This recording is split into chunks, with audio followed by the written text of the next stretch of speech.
Hey guys, welcome back to my channel. This is Riddhi. Hope you all had fun last week making a box by yourself at home. So today we are going to make a simple, tasty and healthy cup omelette. Let's begin.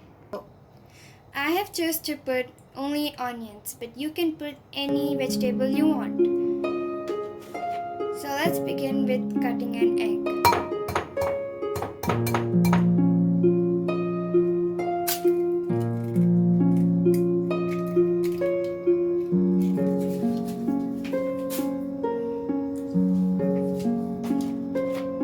You can put how many ever eggs you like.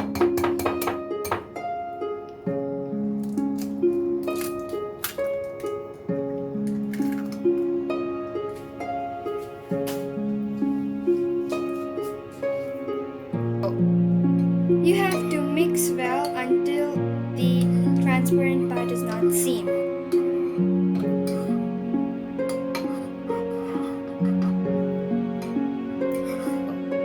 I have added some salt and pepper and mix well. You can add any spice you like.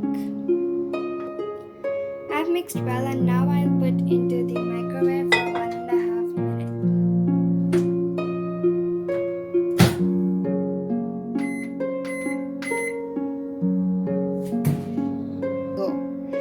Now we are done. It's ready. If it is liquidy, you have to put it back in the microwave for a few more seconds. Hope you all enjoyed this video. And don't forget to like, share, comment and subscribe. And I will see you all next time with new ideas. Till then, goodbye.